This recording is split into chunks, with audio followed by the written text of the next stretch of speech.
Well, my dear students, so last class में हम लोग इनकम फ्रॉम हाउस प्रॉपर्टी पढ़ रहे थे। थ्योरेटिकल पार्ट पूरा कंप्लीट कर लिया। आज हम लोग प्रैक्टिकल पार्ट पढ़ेंगे। नाउ द टॉपिक इज, मैंने उस दिन आपको पढ़ाया था कि जब मैंने आपको नोट्स भेजा था कि जब भी आप निकालते हो तो सबसे पहले ग्रॉस एनुअल वैल्यू, उसमें से आपको पहले सबसे जब भी आप इनकम फ्रॉम हाउस प्रॉपर्टी निकालेंगे ना तो उसमें 3 स्टेज होता है। तो आपको हम 3 अलग-अलग पार्ट में सिखाएंगे। आपको हमने कहा था कि घर का 2 ही यूज हो सकता है, या तो कोई आदमी घर में खुद रहेगा या तो घर को भाड़ा लगा देगा। जब वो घर में खुद रहता है उसको बोलते हैं सेल्फ ऑक्यूपाइड प्रॉपर्टी, और जब वो घर को भाड़ा लगाता है उसको बोलते हैं लेट आउट। तो अभी मैं आपको आज से लेट आउट का कैलकुलेशन सिखाऊंगा कि अगर हम घर को भाड़ा लगाएंगे तो उसका हाउस प्रॉपर्टी इनकम कैसे निकलेगा। तो आज का हम लोग का टॉपिक क्या है? आज का हम लोग का टॉपिक है कि लेट आउट हाउस प्रॉपर्टी, मतलब अगर हमने उसको भाड़ा लगाया है तो भाड़ा लगाने के बाद जो मेरा प्रॉपर्टी है उस तरह का प्रॉपर्टी में, उस तरह के प्रॉपर्टी में अगर हमको इनकम फ्रॉम हाउस प्रॉपर्टी निकालना होगा तो हम कैसे निकालेंगे? माय डियर स्टूडेंट्स, उसमें 3 अलग-अलग स्टेप में आपको कैलकुलेशन सिखाएंगे। सबसे पहले उसमें जीएवी निकालना सिखाना पड़ता है आपको। मैं सबसे पहले जीएवी निकालना सिखाऊंगा। जीएवी मतलब ग्रॉस एनुअल वैल्यू। तो आज मैं आपको सबसे पहले ग्रॉस एनुअल वैल्यू निकालना सिखाऊंगा। जब आप ग्रॉस एनुअल वैल्यू निकालना सीख जाएंगे फिर उसके बाद मैं आपको नेक्स्ट क्लास में म्युनिसिपल टैक्स का ट्रीटमेंट पढ़ाऊंगा।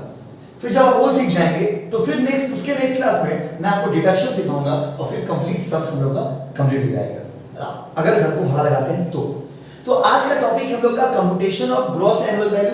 आज हम लोग ग्रॉस एनुअल वैल्यू निकालना सीखेंगे।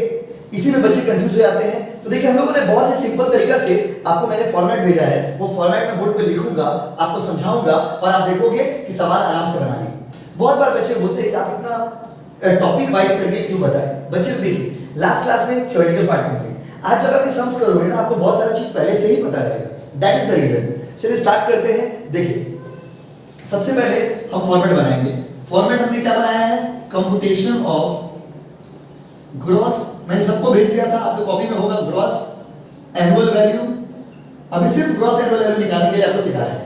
सम्स में जैसे क्लास 11 में कॉस्ट शीट आ रहा था वैसे क्लास 12 में आप लोगों का ये चैप्टर का क्वेश्चन 10 मार्क्स का आएगा, बड़ा question.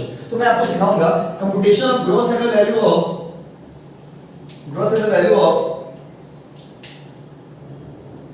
Mister dot dot for assessment year dot dot. ठीक है, आपको एवाई मतलब असेसमेंट ईयर। ये लीजिए फॉर्मेट आपका बना दिए बाबू। एक लाइन डाल दी हम लोग। आप डबल कॉलम भी कर सकते हो और इस सिंगल कॉलम से काम हम लोग का हो जाएगा। Rupees particulars. हम 1 सेकंड आप रुकिए, खाली हम देख लेते हैं कि फॉर्मेट पूरा इसके स्क्रीन में आ रहा है कि नहीं आ रहा है। 1 सेकंड रुक जाइए। चलिए बहुत खूबसूरत, बहुत अच्छा, क्योंकि फॉर्मेट इसमें आ रहा है। सो माय डियर स्टूडेंट्स, अब हम लोग ग्रॉस एनुअल वैल्यू निकालना सीखेंगे और आज धुआंधार मतलब रैंडम सम्स प्रैक्टिस करेंगे इसका ऊपर क्लास में। मतलब लगभग 7 से 8 सम्स हम लोग का टारगेटेड है। सो क्या आप लोग रेडी हो? चलिए रेडी हो तो यस लिखिए, स्टार्ट करते हैं। स्टेप फार्मूला देखिएगा दोस्त, फार्मूला देखिएगा। सबसे पहले इसमें स्टेप वाइज कैलकुलेशन होता है। सबसे पहले स्टेप 1। तो अभी जो आपको टॉपिक सिखा रहे हैं ना, यहाँ पे लिख लीजिएगा लेट आउट। मतलब अगर घर भाड़ा लगाएंगे तो क्या होगा। फॉर्मेट जो लिखे हो उसके बगल में लिख लीजिए लेट आउट, मतलब अगर भाड़ा का घर रहेगा तो उसका जीएवी कैसे निकालते हैं। जीएवी मतलब gross annual value. Gross annual value कैसे निकलता है देखिए। सबसे पहले स्टेप 1 में मैंने क्या लिखा है? स्टेप 1 में मैंने बड़ा सिंपल सा लिखा है, पहले क्वेश्चन में फेयर रेंट खोजिएगा। क्वेश्चन में फेयर रेंट दिया रहता है, नहीं दिया रहेगा तो बताएंगे क्या होगा। अभी आप पहले ये समझ लीजिए कि क्वेश्चन में फेयर रेंट दिया हुआ रहेगा और उसके नीचे में और मैंने लिखा है gross municipal value. Gross municipal value. अब ये सब वर्ड का ना मतलब मत पूछिएगा, क्यों? क्योंकि ये सब वर्ड का मतलब आपको उसी दिन पढ़ा दिए थे। Fair rent, gross municipal value सब मैं पढ़ा चुका हूं, तो मुझे ये सब वर्ड का मतलब बताने का दरकार आज नहीं है। डायरेक्ट मैं सम्स बनाऊंगा बॉस। तो fair rent, gross municipal value, इन दोनों को कंपेयर करिएगा। और कंपेयर करने के बाद इन दोनों में से जो हायर होगा, व्हिच एवर इज हायर, देखिए जैसे मैंने लिखा है ना वैसे आपको भी एग्जाम में लिखना है। Fair rent, gross municipal value दोनों में से जो हायर होगा, जो बड़ा होगा, मतलब मान लीजिए फेयर रेंट 20,000 है, मान लीजिए ग्रॉस म्युनिसिपल वैल्यू 80,000 है, दोनों में बड़ा कौन सा? 80,000। तो 80,000 रुपए को लिख देंगे। तो फेयर ग्रॉस म्युनिसिपल वैल्यू और फेयर रेंट दोनों को लिख दिए। दोनों में से जो बड़ा होगा उसको यहां पे लिख देंगे। स्टेप 1 का पार्ट कंप्लीट। जो आएगा ना उसको बोलते हैं नोशनल रेंट। क्या बोलते बाबू? Notional rent. Sir notional rent का मतलब, नोशनल रेंट मतलब होता है कि ये इमेजिनरी रेंट है, इसका वैल्यू यहां पे आप लिख देंगे। उसके बाद स्टेप 2 में आएंगे। स्टेप 2 स्टेप 2 में क्या करिएगा, नोशनल रेट मतलब जितना आपका आया है ऊपर में नोशनल रेट, और उसको कंपेयर करिएगा स्टैंडर्ड रेट से। अगर क्वेश्चन में दिया हुआ है तो नोशनल रेट जितना आपका आएगा, मतलब ये जितना भी आपका आएगा उसको आप कंपेयर करिएगा स्टैंडर्ड रेट से, स्टैंडर्ड रेट से, ठीक है। कंपेयर करिएगा, दोनों में से जो छोटा होगा, विच एवर इज लोअर, दोनों में से जो छोटा होगा वो अमाउंट को यहां पे लिख दीजिएगा। उस अमाउंट को हम बोलते हैं reasonable expected rent. Income tax के लैंग्वेज में इसको हम लोग क्या बोलते हैं, रीजनेबल एक्सपेक्टेड रेंट। प्लीज सुनिएगा ध्यान से, प्लीज सुनिएगा ध्यान से। दो स्टेप मैंने बताया आपको, दो स्टेप, बहुत बड़ा ऑब्जेक्टिव क्वेश्चन आता है एग्जाम में इन सब पार्ट से। पहले मैं आपको बताऊं, दो स्टेप मैंने अभी तक बताया। स्टेप 1 फेयर रेट खोजिएगा। क्वेश्चन में दिया हुआ रहेगा क्या, जरूरी नहीं है, नहीं दिया हुआ तो नहीं लिखेंगे दोस्त। ग्रॉस मुंसिपल वैल्यू क्वेश्चन में दिया हुआ रहेगा क्या, हाँ, अगर नहीं रहा तो नहीं लिखेंगे दोस्त।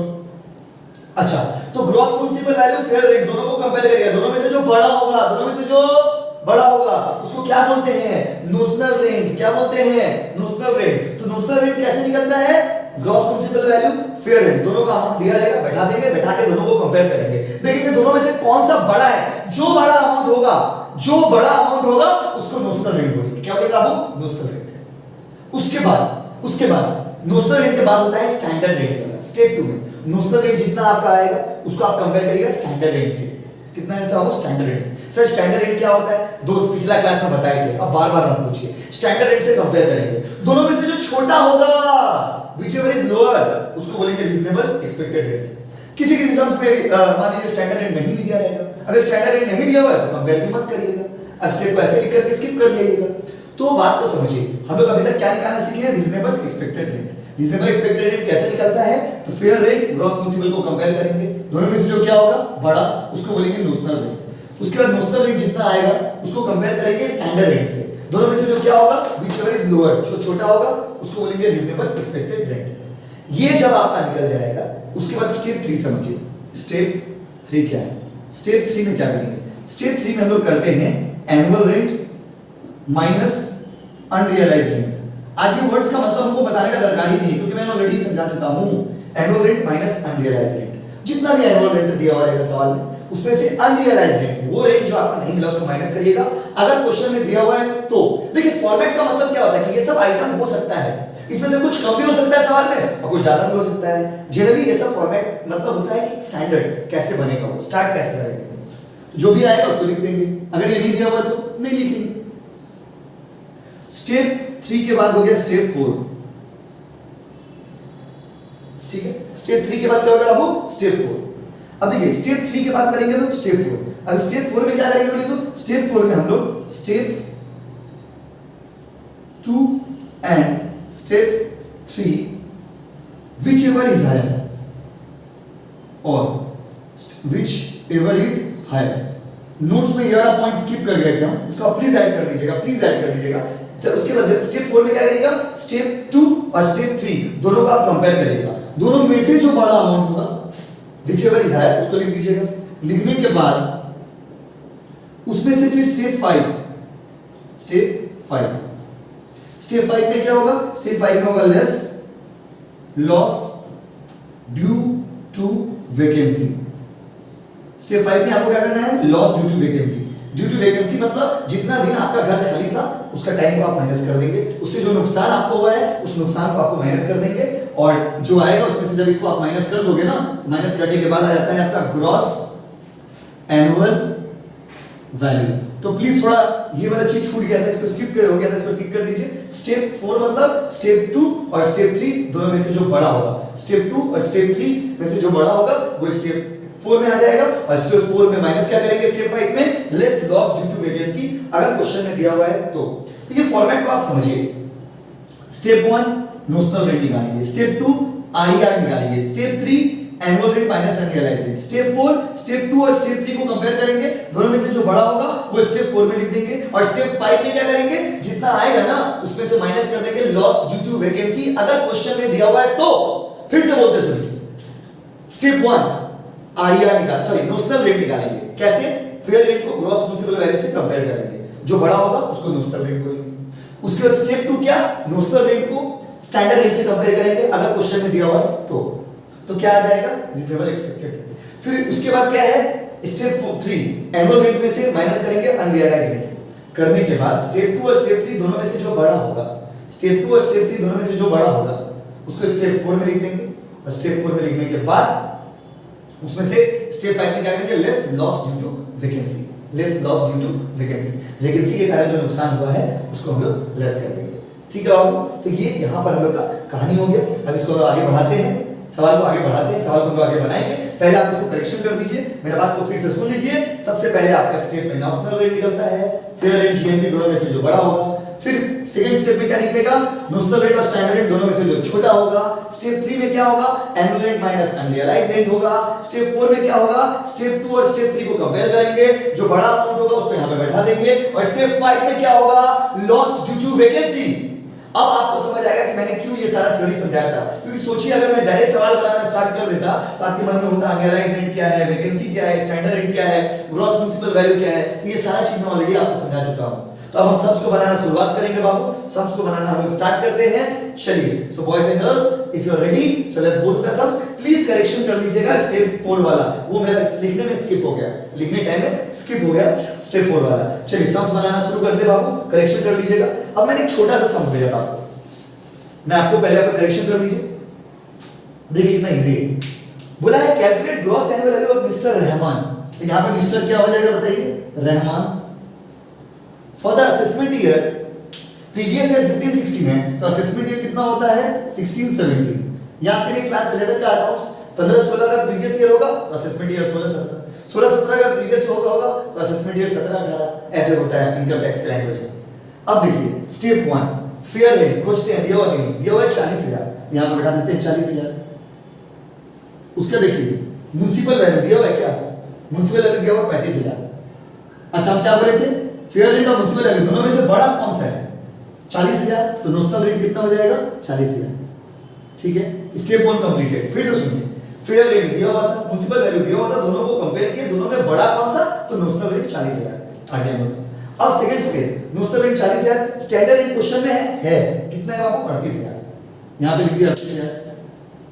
अब इन दोनों में छोटा कौन, देखिए whichever is lower, notional rate जितना आया है और स्टैंडर्ड रेट जितना है, दोनों में से जो छोटा होगा, छोटा कौन सा बताइए, छोटा अमाउंट कौन सा बताइए, छोटा अमाउंट है 38,000। ये कितना हो जाएगा बाबू, 38,000 हम लोग आ गया आरईआर, रीजनेबल एक्सपेक्टेड रेट। उसके स्टेप 3 एनुअल रेट है क्या, कुछ नहीं है, डायरेक्ट बोला actual rate. Annual rate, actual rate का मतलब क्या होता है, जितना आपका हाथ में मिला है, तो annual rate minus unrealised rate, कुछ दिया हुआ तो नहीं है, डायरेक्ट रेट दे दिया है, डायरेक्ट बढ़ा देंगे, कितना रुपया बढ़ा देंगे, 55,000 रुपए, 55,000 रुपए। अब इसके बाद बताइए हम आपको क्या बोले हैं कि स्टेप 2 और स्टेप 3 दोनों में से बड़ा कौन सा है, स्टेप 2 में आया 38,000, स्टेप 3 में आया 55,000, बड़ा कौन सा है, 55,000, यहां पे बढ़ा दिया 55,000 रुपए। अब इस सम्स में कोई वैकेंसी नहीं है, वैकेंसी मतलब मेरा घर साल में कभी कोई भी दिन के लिए खाली नहीं था, खाली नहीं था तो इस पार्ट को क्या कर देंगे, इस पे नील लिख दीजिए ना, कोई दिक्कत नहीं है, नील नहीं है। अब 55,000 में से नील माइनस करेंगे तो कितना आएगा, ग्रॉस एनुअल वैल्यू 55,000। देखिए क्या किए, कुछ नहीं किया, कितना आसान है। फिर से सुनिए, इस सम्स में फेयर रेट था 40, ग्रॉस म्युनिसिपल वैल्यू 35, दोनों को कंपेयर किए 40,000 बढ़ा। फिर नोशनल रेट 40,000 था और स्टैंडर्ड रेट 38,000, दोनों को कंपेयर किया, दोनों में छोटा कौन सा, 38,000 लिख दी, तो रीजनेबल एक्सपेक्टेड रेट कितना आ गया, 38,000। फिर स्टेप 3 में क्या किए, annual rate minus unrealised rate, तो एनुअल रेट बोल के कुछ नहीं दिया हुआ है, अनरियलाइज्ड रेट बोल के भी कुछ नहीं दिया हुआ है। आपका उस दिन पढ़ाए थे कि जितना आपको भाड़ा मिलना है उसमें से जब आप भाड़ा माइनस कर दोगे तो एक्चुअल रेट आ जाएगा, क्या जाएगा वो, एक्चुअल रेट। तो एक्चुअल रेट दिया हुआ है 55,000 लिख दी। इन दोनों में कंपेयर किए, जो स्टेप मेरा स्किप हो गया था आप लिख लीजिएगा। स्टेप 4 में क्या है, स्टेप 2 और स्टेप 3, स्टेप 2 में आया था 38, स्टेप 3 में आया 55, दोनों में बड़ा कौन सा, 55,000, दोनों में बड़ा कौन सा बताइए, 55,000। वैकेंसी कुछ है क्या, घर कहीं खाली था क्या, नहीं, नील नील, तो कितना ग्रॉस एनुअल कितना हो गया, 55,000। प्लीज आप इसको उतारिए, समझिए, कुछ डाउट है तो पूछ लीजिए, ठीक है। चलिए उतार लीजिए इसको पहले आप लोग।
स्टेप 1, स्टेप 2, स्टेप 3, स्टेप 3 के बाद एक पॉइंट स्किप हो गया, स्टेप 4 में, स्टेप 4 में आप लोग ऐड कर दीजिएगा, स्टेप 4 में ऐड कर दीजिएगा, स्टेप 2 और स्टेप 3 whichever is higher, ये वाला बात ऐड कर दीजिएगा। वैसे स्टेप 1, स्टेप 1, स्टेप 2, स्टेप 3, उसके स्टेप 4 में एक चीज मिस हो गया है, एक लाइन स्टेप 4 मिस हो गया है, आप क्या करना, उसके लिए जगह छोड़ देना, क्लास में जब क्लास करोगे तो आपको मैंने वीडियो को बताया है तो उसको ऐड कर देना प्लीज, ठीक है।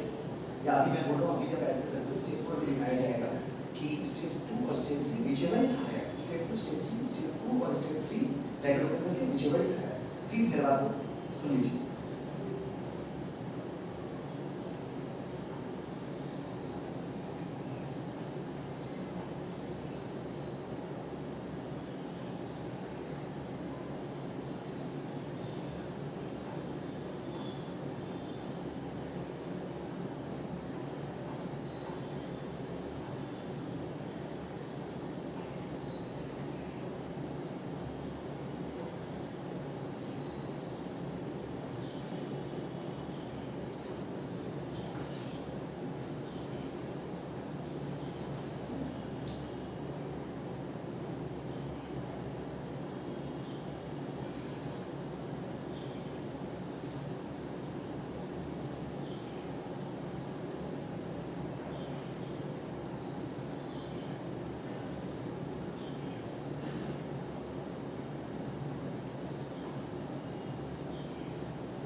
Changes that you want.